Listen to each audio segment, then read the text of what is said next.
Ayat 43, wa qalal maliku inni ara sab'a baqaratin simani ya'kuluhunna sab'un ijafun wa sab'a sumbulatin khudrin wa ukhra yabisat. Ya ayyuhal mala'u aftuni fi ru'yaya in kuntum lirru'ya ta'burun. Perhatikan dulu ya sebelum kita tafsirkan. Wa qala, dan raja berkata, ya qala ini dia berkata, tapi di sini konteksnya adalah raja. Wa qalal maliku, dan raja berkata, inni ara sab'a baqaratin simanin. Sesungguhnya aku melihat, saya melihat sab'a baqaratin simanin, 7 sapi betina ya yang gemuk-gemuk, simanin, ya'kuluhunna sab'un ijafun. Mereka dimakan oleh 7 sapi betina yang kurus-kurus. Gitu ya. Sab'un 7 ijafun, yang kurus-kurus ya, sapi betina yang kurus-kurus. Wasab'a sumbulatin khudrin, dan 7 bulir gandum yang hijau ya. Wasab'a itu 7, sumbulatin bulir gandum, khudrin yang hijau, wa ukhra yabisat, dan 7 bulir lainnya yang kering ya. 7 lainnya kering. Kalau menurut salah satu ustadz yang saya dengar, Ustadz Firnanda, itu maksudnya supaya mirip kondisinya dengan sapi pertama, 7 sapi gemuk yang dimakan 7 sapi kurus, maka di sini maksudnya 7 bulir kering dililiti 7 bulir yang hijau dililiti oleh 7 bulir yang kering ya, bulir-bulir gandum. Ya ayyuhal mala'u aftuni, wahai orang-orang yang termuka, al-mala'u gitu ya. Al-mala'u atau orang-orang yang di sekitar raja, maksudnya ya, al-mala'u. Aftuni, terangkanlah kepadaku, atau kalau bahasa masdarnya itu fatwa ya, berikanlah fatwa kepadaku gitu. Fi ru'yaya in kuntum lirru'ya ta'burun, tentang tabir mimpiku itu jika kamu dapat menakbirkan mimpi gitu. Jadi raja ini tiba-tiba mimpi dia ada 7 ekor sapi betina yang gemuk dimakan 7 ekor sapi betina yang kurus. Ini kalau di cerita Ustadz Muhammad Ali Khan yang dia mengutip dari Bible karena dia punya teman beberapa yang ahli kristolog gitu ya. Ini sapi betinanya tiba-tiba muncul dari laut, kemudian dia mengejar sapi-sapi yang gemuknya untuk dimakan begitu. Ya. Rajanya ini mimpinya tidak terlalu jelas kelihatan gitu kan ya. Kita kalau belum baca surat Yusuf pun kita bisa jadi bingung ini maksud mimpinya apa begitu. Ya, dan mimpi ini seringkali dua orang yang memimpikan hal yang sama bisa jadi tafsirnya akan berbeda gitu. Jadi banyak faktor yang mempengaruhi. Ya. Makanya para pembantunya atau orang-orang sekitar raja menjawab, qalu adghathu ahlamin wa ma nahnu bita'wilil ahlami bi'alimin. Ya.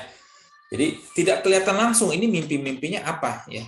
Qalu, mereka menjawab, adghathu ahlam. Adghathu itu maksudnya yang kosong atau ini seperti ranting-ranting dedaunan yang berserakan gitu. Jadi nggak jelas ahlam ini. Jadi ini ahlam itu adalah mimpi-mimpi. Ya, hilm kalau bahasa tunggalnya adalah hilmun. Kalau misalnya jamaahnya ahlamin. Ya, jadi ini mimpi-mimpi yang dia berserakan, nggak jelas. Ya, ini termasuk ke dalam mimpi-mimpi yang berserakan yang nggak jelas. Wa ma nahnu bita'wilil ahlami bi'alimin. Dan kami tidak tahu bagaimana menakbirkan mimpi itu, gitu ya. Jadi atau kalau bahasa yang lebih tepatnya wa ma nahnu, dan tidaklah kami bita'wilil ahlami, kepada mimpi-mimpi yang berserakan ini, gitu ya, bi'alimin, kami tahu maknanya gitu ya, kami paham gitu ya. Jadi intinya mereka tidak tahu. Dan seiring dengan ketidaktahuan mereka merendahkan mimpi sang raja gitu ya. Jadi ini karena mereka khawatir nanti kalau misalnya mereka menjawab tidak tahu, ya bisa-bisa nanti mereka tidak lagi posisinya sama, gitu kan ya, tidak lagi posisinya sama menjadi para orang-orang yang dipercaya oleh raja, gitu. Maka mereka mencoba untuk mengecilkan mimpi raja ini, gitu ya. Ya ada beberapa ustadz yang terbatas pengetahuannya, sehingga misalnya ditanya, Ustadz, bagaimana jika kita keluar angkasa gitu ya? Bagaimana sholatnya? Ya biasanya kan ustadznya jadinya ini pertanyaan yang tidak penting gitu kan ya, misalnya. Kira-kira seperti itu. Jadi menurut si penakbir mimpi ini adalah ini mimpi yang nggak ada gunanya gitu, mimpi kosong ya. Mimpi dari, kalau bahasa syariat hilmun itu adalah mimpi nanti yang tidak dari setan ya, mimpi dari syaitan gitu ya. Mereka membahasakan seperti itu. Oke. Dalam ayat 43 dan 44 penguasanya bergelar Malik, raja ya, dan bukan Firaun. Ya, ini mengindikasikan keduanya berasal dari dinasti yang berbeda. Ya, wallahu a'lam bishawab. Nanti kalau kita lihat di surat Yusuf ini semuanya menggunakan kata Malik gitu ya. Kata-kata tidak menggunakan istilah Firaun. Adapun kalau di Bible mereka menggunakan kata Firaun juga untuk raja di zaman Nabi Yusuf. Adapun kalau kita di Quran ya, di Quran maka disebutnya raja di zaman Nabi Yusuf adalah sebagai Malik ya. Nanti ada juga di ayat-ayat berikutnya, di ayat ke-40 ayat ke-50 maaf, wa qalal maliku tuni bih ya, nanti raja itu meminta Yusuf datang dihadapkan kepadanya begitu ya. Sedangkan di zaman Nabi Musa itu semua raja digelari sebagai Firaun ya. Jadi ada indikasi mereka berasal dari dua dinasti yang berbeda ya. Dan ini sudah dibuktikan juga dari tulisan-tulisan hieroglif, tulisan-tulisan Mesir kuno. Ya, dan ini adalah cara Allah untuk membuktikan bahwa Al-Qur'an ini adalah kalamullah, gitu ya, bukan buatan manusia. Ya, bukan buatan manusia. Sehingga kita nanti kalau belajar tentang Al-Qur'an ini, maka kita akan mendapati banyak sekali konsistensi dalam Al-Qur'an, ya, termasuk ketika Allah menyebut ketika Nabi Musa menyebut Bani Israel sebagai Bani Israel, tapi bukan sebagai kaumnya, ya, karena karena Nabi Musa tidak memiliki ayah dari kaum Bani Israel, gitu. Oke. Ru'ya itu mimpi berasal dari Allah, sedangkan hilm mimpi yang berasal dari syaitan. Ini bahasa syariat ya, ru'ya dari Allah, hilm bahasa dari syaitan. Ini adalah bahasa syariat. Kalau di bahasa Arab aslinya mereka menggunakan keduanya secara bersamaan. Ya, dan ru'ya ini selain mimpi itu juga digunakan untuk penglihatan, vision atau pandangan. Maka kita melihat ru'yatul hilal gitu ya, melihat hilal. Ya, tapi di sana juga digunakan untuk melihat apa yang berada dalam mimpi. Ya. Dalam hadis yang diriwayatkan oleh Abu Qatadah, ia meriwayatkan dari Rasulullah SAW. Rasulullah bersabda, "Ar-ru'ya shadiqatu minallah." Mimpi yang benar, ar-ru'ya shadiqatu ya, mimpi yang benar ya. Jadi ini sudah langsung nih. Ketika sesuatu yang benar itu langsung dinamakan ru'ya ya. Ar-ru'ya shadiqatu minallah, berasal dari Allah, wal hulmu minasyaiton ya. Sedangkan mimpi yang buruk itu adalah hulm, itu berasal dari syaitan. Oke. Ini contoh lain penggunaan kata ru'ya dan hilm ya. Wa nadainahu ayya Ibrahimu qad saddaqta ar-ru'ya inna kadzalika najzil muhsinin. Ya, wa nadainahu ya, dan kami panggil dia ya Ibrahim, wahai Ibrahim, qad saddaqta ar-ru'ya ya. Qad saddaqta ar-ru'ya, sesungguhnya kamu telah membenarkan mimpi itu.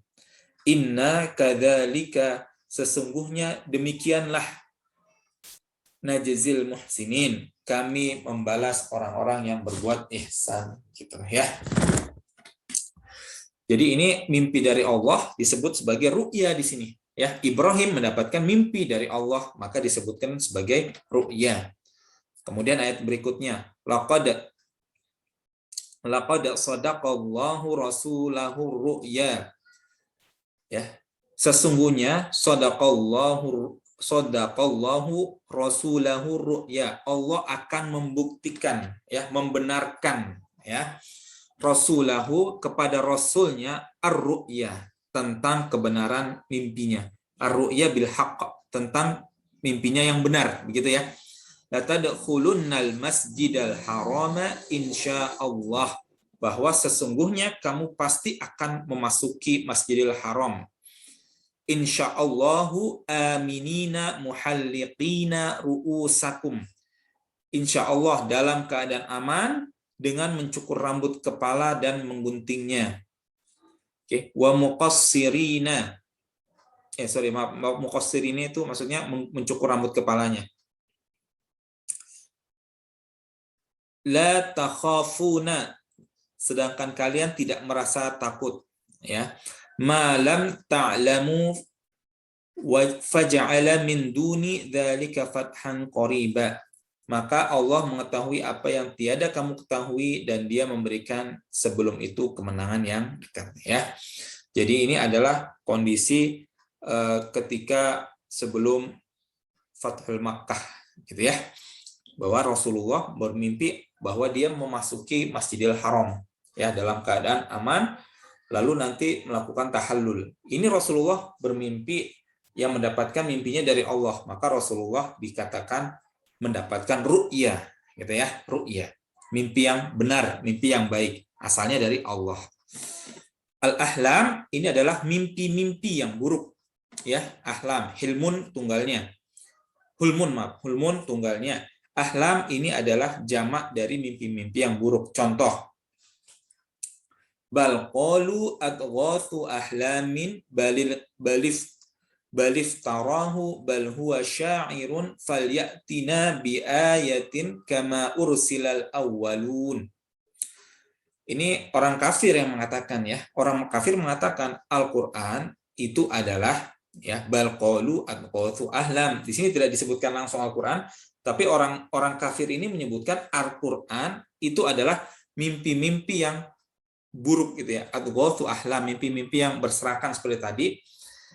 Balif tarahu bal huwa syair, yang diada-adakan, bahkan dia sendiri seorang penyair. Dia maksudnya Nabi Muhammad, gitu ya. Ini adalah tuduhan kepada Nabi Muhammad dari kaum kafir Quraisy. Falyatina bi ayatin kama ursilal awwalun, maka hendaknya ia mendatangkan kepada kita suatu mukjizat. Di sini maksudnya adalah tanda-tanda, ya, tanda-tanda kenabian, ya, sebagaimana rasul-rasul yang telah lalu diutus. Oke. Am ta'muruhum ahlamuhum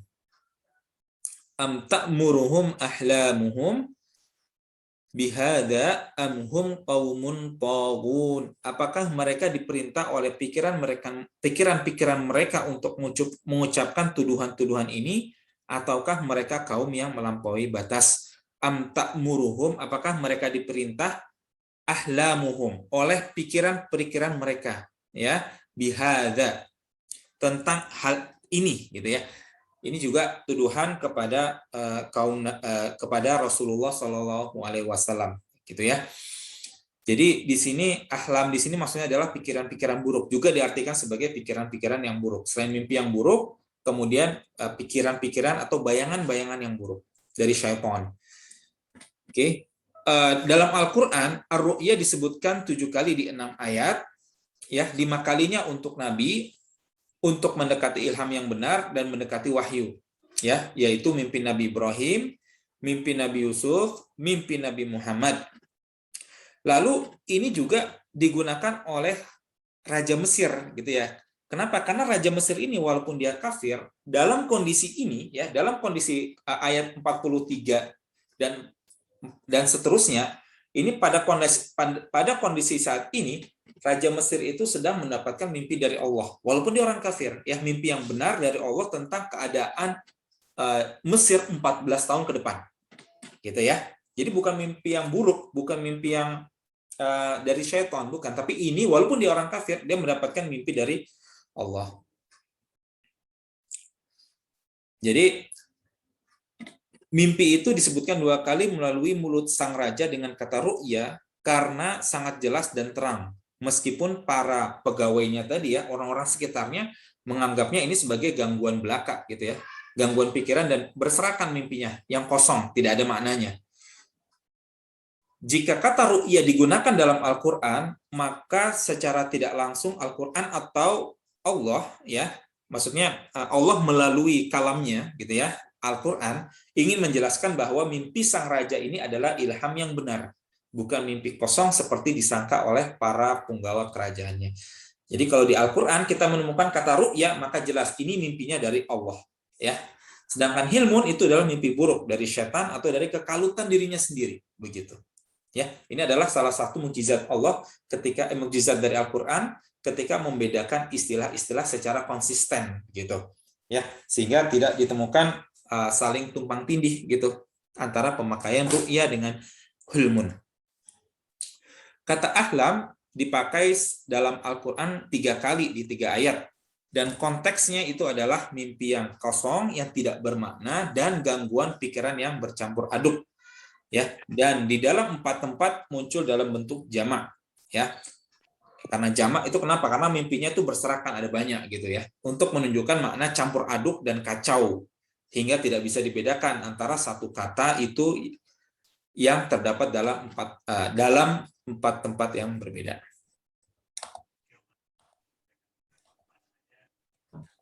Oke, maaf, ini saya lanjut dulu. Ibu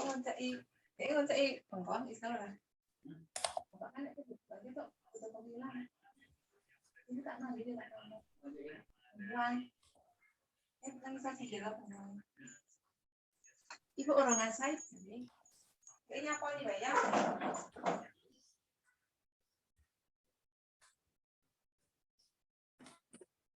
Oke, lanjut ya, maaf. Oke.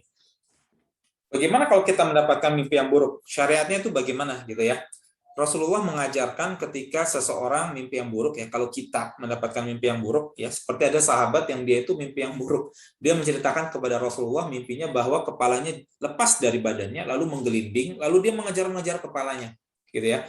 Maka Rasulullah mengingatkan untuk sahabat ini, kalau mimpi dari setan jangan diceritakan kepada orang lain, gitu ya. Jadi di sini ada tafsir kita bagaimana kalau kita mendapatkan mimpi yang buruk maka kita bangun lalu meludah.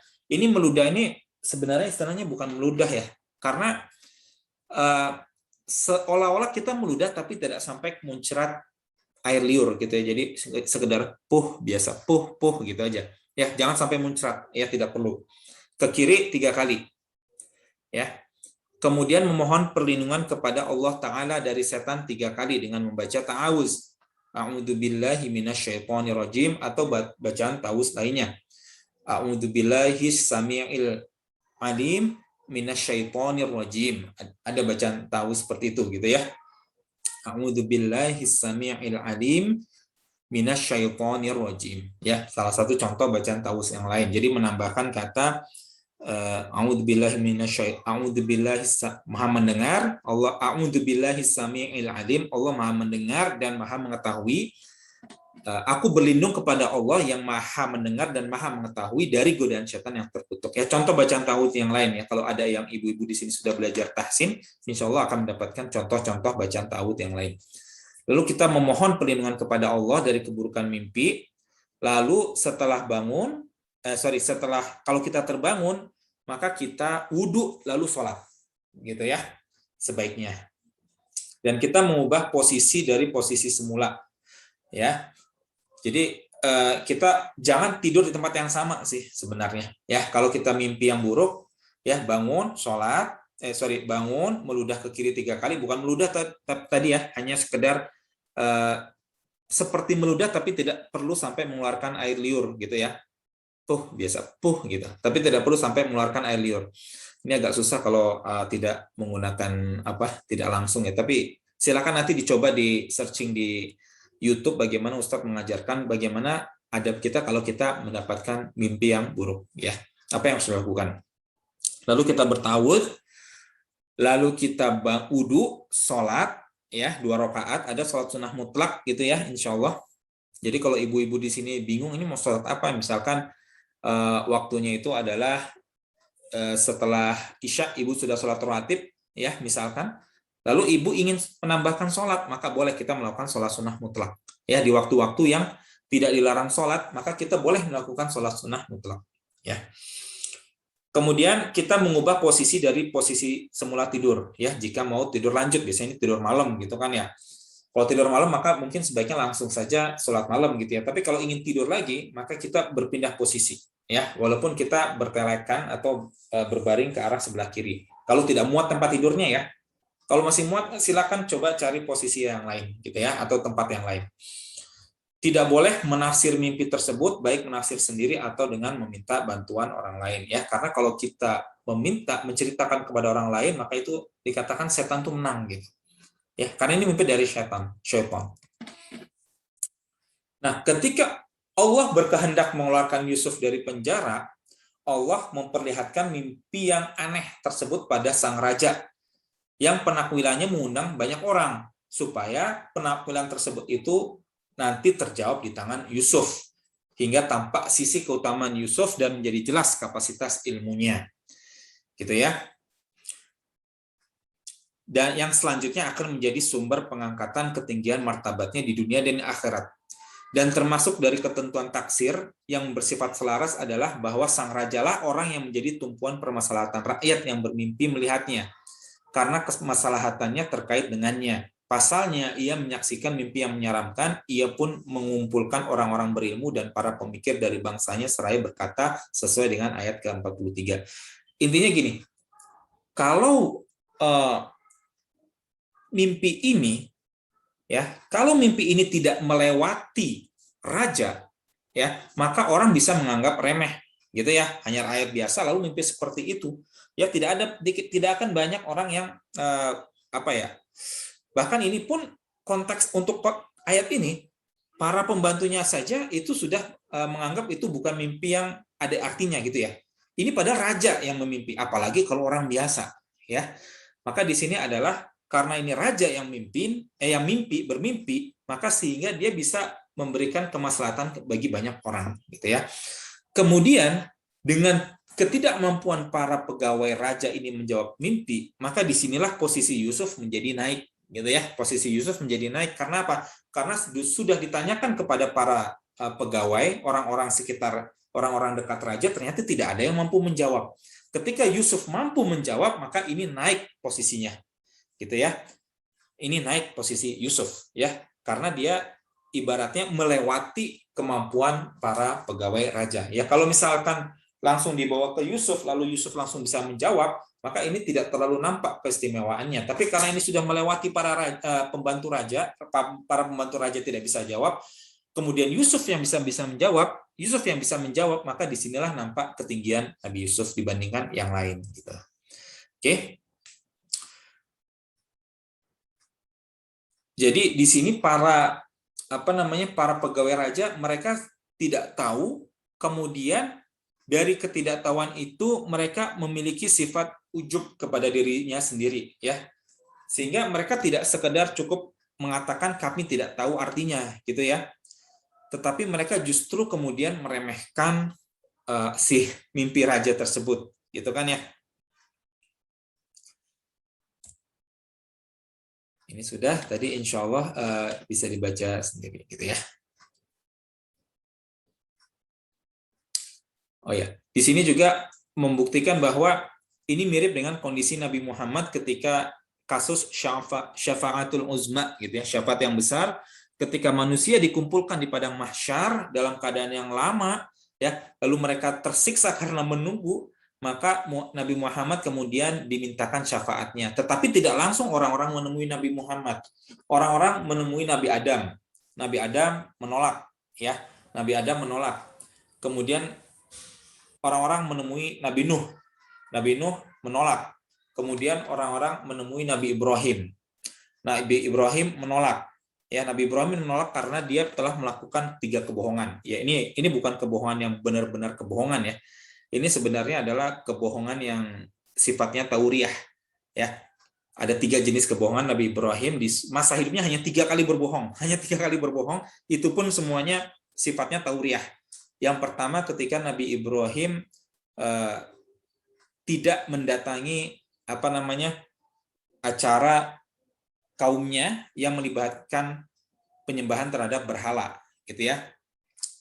Kemudian Nabi Ibrahim juga tidak datang kepada penyembahan matahari, ya, yang dilakukan juga oleh kaum yang lain, alasannya sakit, gitu ya.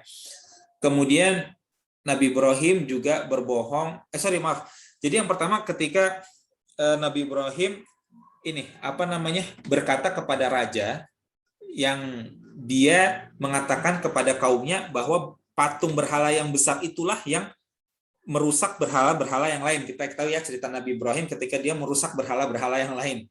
Ya, ini mohon jangan langsung dilakukan ketika kita menemui berhala tersebut di masa sekarang. Ironisnya ada gitu ya. Kondisi kita tuh sebenarnya ada orang-orang yang menyembah berhala. Literally berhala ya patung, tapi kita harus menimbang baik dan buruknya gitu ya ketika melakukan sesuatu. Nabi Ibrahim dulu dia ketika merusak patung-patung ya, kemudian menggantungkan kapaknya di patung yang paling besar, lalu Ibrahim ketika diinterogasi, karena Ibrahim saja yang tidak datang, Ibrahim menjawab, bukan saya, tapi patung besar itu yang merusak berhala-berhala yang lain. Ini kebohongan pertama ya. Enggak terlalu mirip kebohongan, tapi ini tauriah ya, cara strategi Nabi Ibrahim. Ya, bukan berbohong dalam sidang pengadilan ketika dituduh melakukan mencuri lalu dia karena melakukan maksiat ya, bukan. Tapi Ibrahim di sini saat ini sedang hendak mengajarkan kepada kaumnya. Lalu Ibrahim ketika diundang untuk acara penyembahan matahari, lalu Ibrahim menjawab, saya sedang sakit, maka dia tidak bisa datang gitu ya. Tapi maksudnya dia adalah sakit ketika melihat orang-orang menyembah matahari. Kemudian Nabi Ibrahim, nah ini yang ketiga, ketika Nabi Ibrahim dan istrinya Sarah, dia datang kepada suatu wilayah yang rajanya zalim. Lalu raja ini kebiasaannya adalah mengambil perempuan-perempuan yang cantik gitu ya. Termasuk di sini adalah raja ini ingin mengambil Sarah. Nabi Ibrahim kalau menjawab bahwa dia adalah suami Sarah, maka Ibrahim akan langsung dibunuh. Ya, akan langsung dibunuh. Ya, makanya Nabi Ibrahim mengatakan dia adalah saudara saya. Maksudnya adalah saudara dalam iman, karena hanya Ibrahim dan istrinya yang beriman pada saat itu. Ya, karena kalau dia menjawab suaminya, maka karena ingin direbut, maka langsung dibunuh begitu. Tapi karena dia menjawab saudaranya, maka Nabi Ibrahim ada peluang hidup begitu ya. Ini adalah 3 kebohongan Ibrahim sehingga beliau menolak permintaan orang-orang ketika hendak memintakan syafaat. Lalu Nabi Musa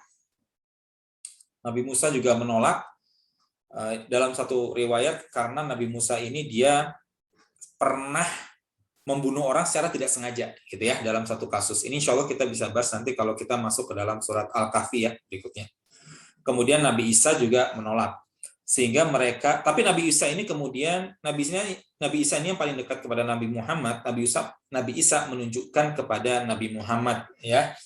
Jadi di sini Nabi Muhammad sudah melewati orang-orang nabi-nabi sebelumnya gitu ya, Nabi Adam, Nuh, Ibrahim, Musa, Isa, lalu Muhammad gitu ya. Ya, di sini selain Nabi Adam, ya kita pahami di sini adalah semuanya adalah nabi-nabi ulul azmi gitu ya. Nabi-nabi yang posisinya agung, tinggi gitu ya.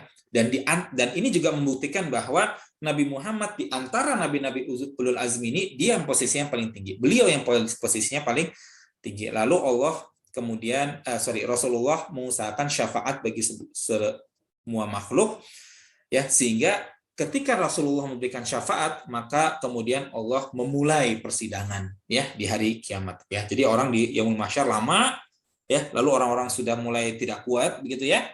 Lalu orang-orang mendapatkan syafaat melalui Nabi Muhammad agar persidangan segera dimulai gitu ya. Ini nanti di hari kiamat nanti gitu ya.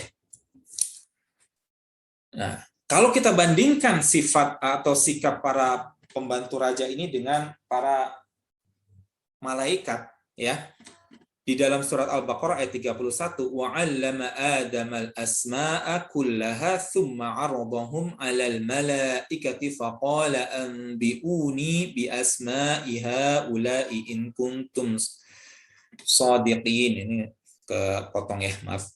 Dan dia mengajarkan kepada Adam nama-nama benda-benda seluruhnya. Kemudian mengemukakannya kepada para malaikat lalu berfirman, sebutkanlah kepadaku nama benda-benda itu jika kamu memang orang-orang yang benar. Allah sudah mengajarkan kepada Adam nama-nama benda. Ya, malaikat ya sudah bersama dengan Allah itu sebelum diciptakannya Adam, kan gitu ya. Tapi di sini di ayat berikutnya para malaikat menjawab, qalu subhanaka la ilma lana illa ma 'allamtana innaka antal alimul hakim. Malaikat menjawab, maha suci engkau, ya maha suci Allah, tidak ada yang kami ketahui selain dari apa yang telah engkau ajarkan kepada kami, sesungguhnya engkaulah yang maha mengetahui lagi maha bijaksana. Ini sangat berbeda ya sifatnya antara para pembantu raja di zaman Nabi Yusuf yang ketika mereka tidak tahu lalu mereka merendahkan mimpi. Di sini malaikat tidak tahu. Tapi ketika mereka tidak tahu, mereka tawadhu. Ya, mereka mengakui ketidaktahuan mereka, bahkan mereka malaikat memuji Allah sebagai zat yang maha suci ya, subhanaka innaka antal alimul hakim. Sesungguhnya engkaulah yang maha mengetahui lagi maha bijaksana, gitu ya.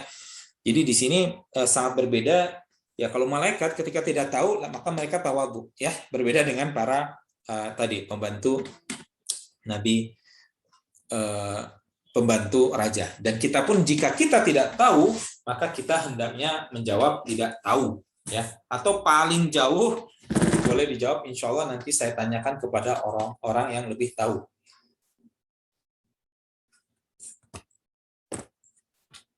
Ya, jadi kalau misalnya di dalam Al-Quran tuh ada ya suatu Nabi Syekh Utsaimin tuh pernah ditanya, pernah berceramah begini, jika misalnya kita ditanya seseorang bagaimana cara membuat roti ya dari Al-Quran, bisa atau enggak gitu ya, apakah Al-Quran menerangkan cara membuat roti gitu ya, murid-murid Syekh Utsaimin mengatakan tidak ada, enggak ada, maksudnya ya, memang tidak ada secara harfiah, tidak ada ya cara membuat roti di dalam Al-Quran.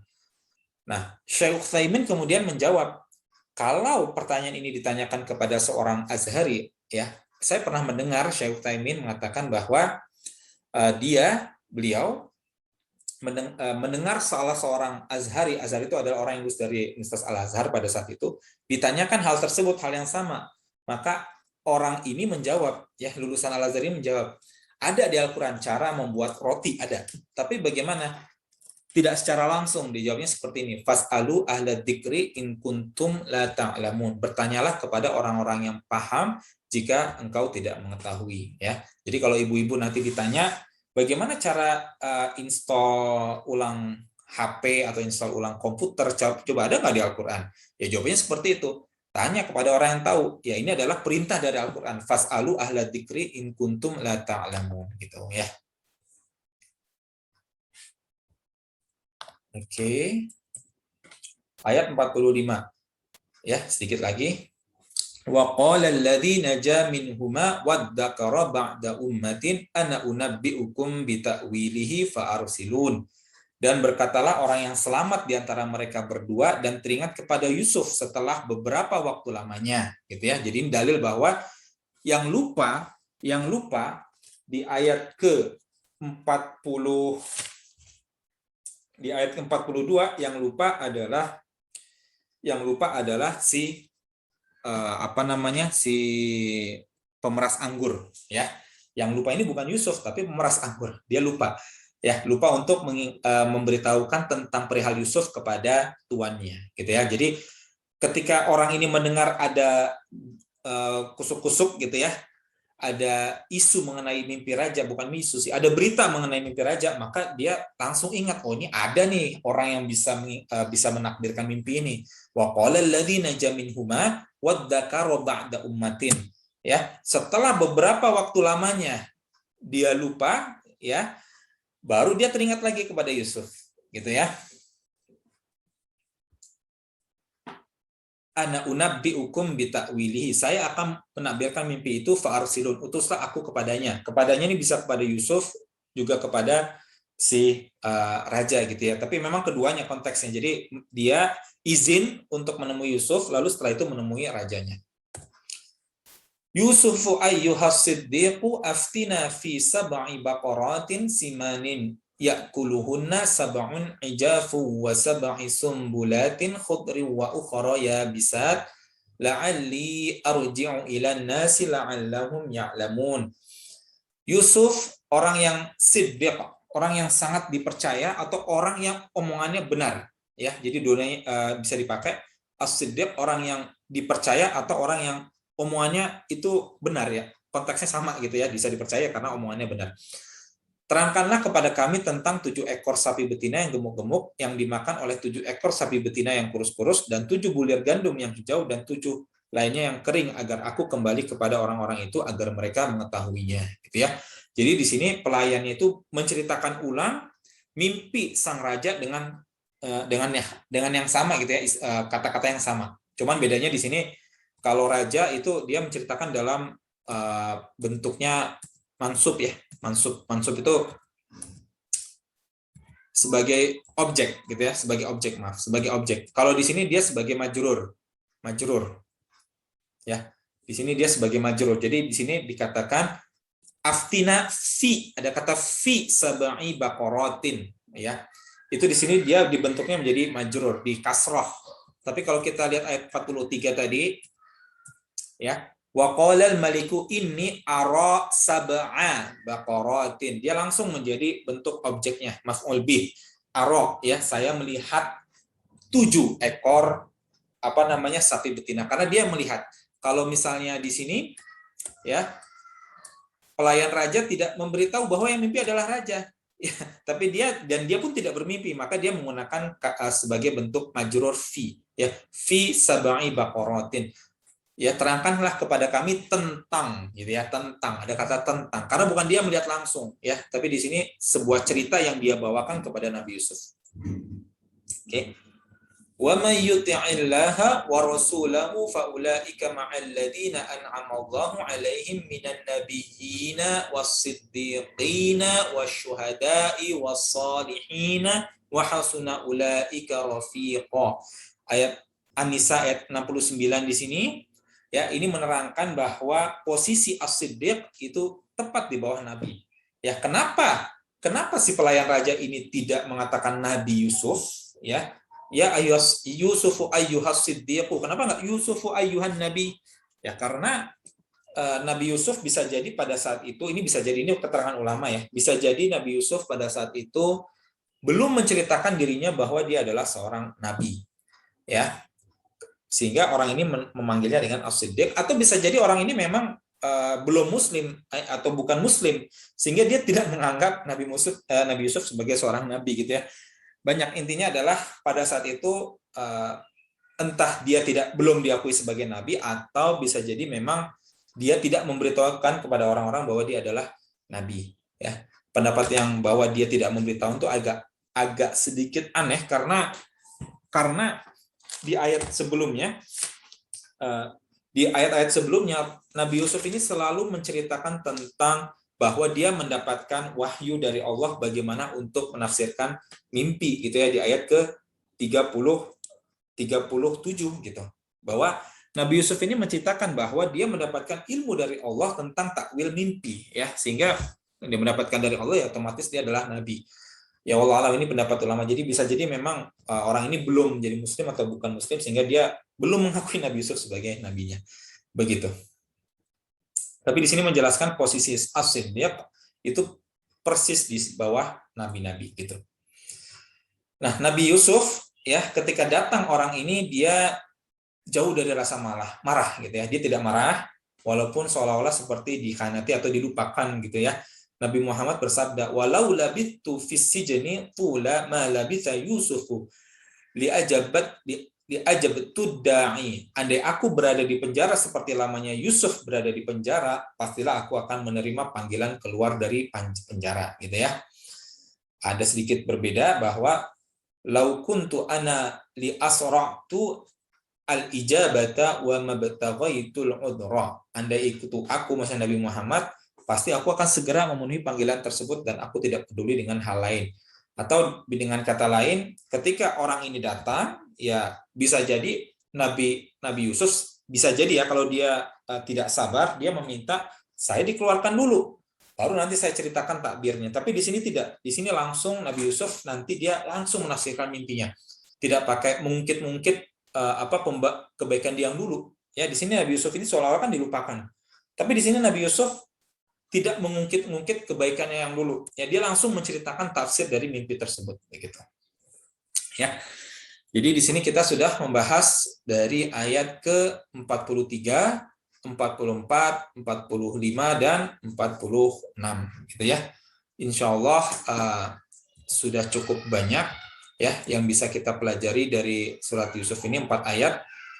Kita akan bertemu lagi insya Allah di pekan mendatang untuk bagaimana tafsiran Yusuf terhadap mimpi dari sang raja dan bagaimana Yusuf ini bisa keluar dari penjara ya kalau sempat gitu ya, kalau sempat. Ya, tapi seperti paling tidak kita akan membahas bagaimana tafsiran Nabi Yusuf